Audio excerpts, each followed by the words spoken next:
तो चलिए आज एक ऐसी दास्तां में उतरते हैं जहां एक कसम भुला दी गई थी। ये एक ऐसी कहानी है जो हमें सिखाती है कि सच्चा प्यार समय और किस्मत की बड़ी से बड़ी परीक्षाओं का सामना आखिर कैसे करता है, और जब कोई वादा टूट जाता है तो उसे निभाने के लिए क्या कुछ दांव कर लग सकता है। तो इस कहानी के केंद्र में है दो लोग जिनकी दुनियाएं ना एक दूसरे से बिल्कुल जुदा हैं।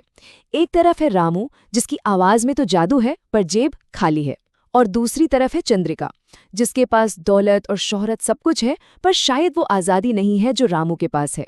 उनकी प्रेम कहानी इसी गहरी खाई को पाटने की एक कोशिश है, और यही कोशिश इस कहानी को आगे बढ़ाएगी।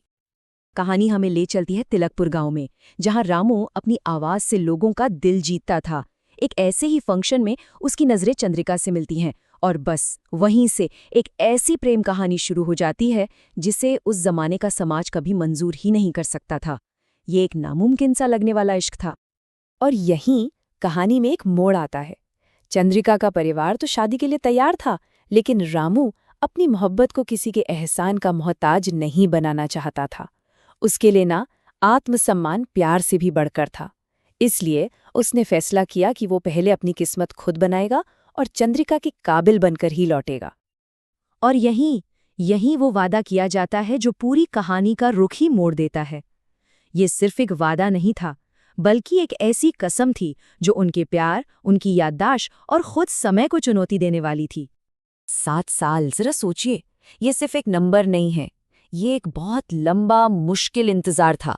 इतना लंबा कि किसी भी रिश्ते की नींव तक हिल जाए। रामू ने खुद को साबित करने के लिए यही कीमत चुकाने का फैसला कर लिया था।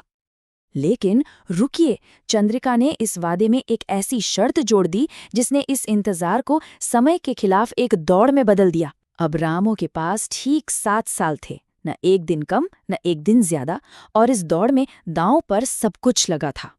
पर कहते हैं ना, किस्मत की राहें कभी सीधी नहीं होती। अब कहानी में एक साथ 2 मुश्किलें आ खड़ी होती हैं। एक तरफ एक गहरी साजिश रची जा रही थी, और दूसरी तरफ रामू खुद अपनी सबसे बड़ी दौलत यानी अपनी यादों को खोने की कगार पर था। और अब कहानी में एंट्री होती है विलन की।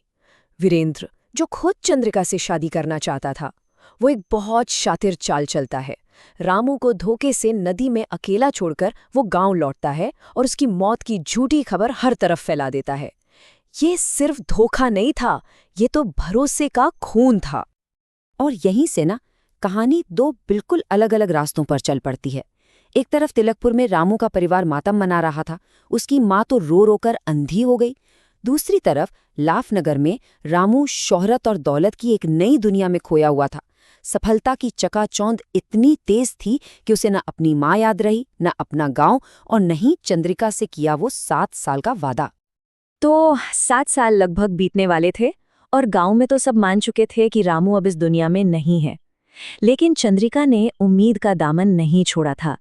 उसने रामू की भूली हुई यादों तक पहुंचने के लिए एक आखिरी और बहुत ही समझदारी भरी चाल चली। ये वाकई एक कमाल की योजना थी। देखिए, सारंगी सिर्फ एक साज नहीं थी, वो उनके प्यार की जीती जागती निशानी थी। चंद्रिका को यकीन था कि अगर रामू जिंदा है तो अपनी सारंगी को देखकर उसे वो भूला हुआ वादा जरूर याद आ जाएगा। ये उसकी आखिरी उम्मीद थी, जिसे उसने एक सौदागर के हाथों किस्मत के भरोसे भेज दिया। और जानते हैं क्या हुआ? ठीक वैसा ही हुआ जैसा चंद्रिका ने सोचा था। जब वो सौदागर लाफनगर पहुंचा तो रामू ने उस सारंगी को देखा, बस एक नजर, और उस एक नजर ने उसके आरामदायक जीवन को जैसे चकनाचूर कर दिया। वो भूली हुई कसम, चंद्रिका का चेहरा, 7 साल का वादा, सब कुछ एक ही पल में उसकी आंखों के सामने घूम गया। रामू को अपनी भूल का एहसास तो हो गया, पर सवाल ये था कि क्या अब बहुत देर हो चुकी थी? यहीं से शुरू होती है कहानी की सबसे मुश्किल दौड़, समय के खिलाफ, अपनी किस्मत के खिलाफ। अब आप सोचिए, सफर था 30 दिन का और रामू के पास बचे थे सिर्फ 7 दिन। ये तो नामुमकिन जैसा था। और जब छठे दिन उसका घोड़ा भी दम तोड़ देता है तो एक पल को तो ऐसा लगता है कि अब सब कुछ खत्म हो गया। लेकिन कहते हैं ना, जहां इंसान की कोशिशें खत्म होती हैं वहां चमत्कार शुरू होते हैं। एक साधु न सिर्फ रामू की जान बचाता है, बल्कि उसे एक जादुई घोड़ा और एक चमत्कारी मिटकी भी देता है। ये एक तरह की दैवीय मदद थी जो रामू को अपनी किस्मत बदलने का एक आखिरी मौका दे रही थी। जब रामू आखिरकार तिलकपुर पहुंचता है तो पूरा गांव जश्न में डूबा है। ढोल नगाड़ों की वो आवाज उसके दिल में खंजर की तरह चुभ रही थी। उसके जहन में बस एक ही सवाल घूम रहा था, क्या मैं बहुत देर से आया हूं? इस शोर और भीड़ में अपनी बात पहुंचाने का अब एक ही तरीका बचा था, उसकी कला, उसकी आवाज।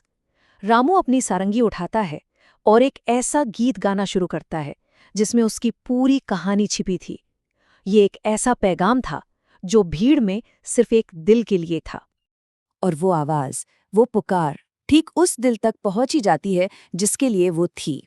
चंद्रिका, जो अपनी जिंदगी खत्म करने जा रही थी, रामू की आवाज पहचान लेती है। वो सारे रीति रिवाजों को तोड़कर दौड़ पड़ती है और रामू से लिपट जाती है। ये इस कहानी का सबसे भावुक और नाटकीय पल था।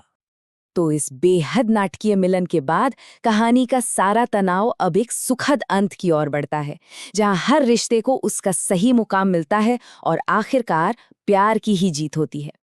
पर कहानी का सबसे बड़ा चमत्कार तो अभी बाकी था।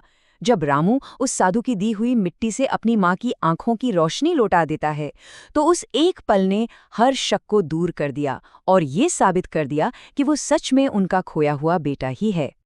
और आखिर में वीरेंद्र भी एक बड़ा दिल दिखाता है। वो अपनी हार को बड़ी शालीनता से मान लेता है और रामू के उस प्रस्ताव को स्वीकार कर लेता है, जिसमें रामू अपनी बहन का हाथ वीरेंद्र को सौंपता है। इस तरह कहानी का अंत एक नहीं बल्कि 2 शादियों से होता है और हर किसी को अपनी मंजिल मिल जाती है। तो ये कहानी हमें एक बहुत गहरे सवाल के साथ छोड़ जाती है। रामू और चंद्रिका के प्यार की राह में सबसे बड़ी रुकावट आखिर थी क्या? उनकी खड़ीबी या फिर किस्मत का वो खेल जो समय ने उनके साथ खेला? इस सवाल पर सोचिएगा जरूर। आज के लिए बस इतना ही।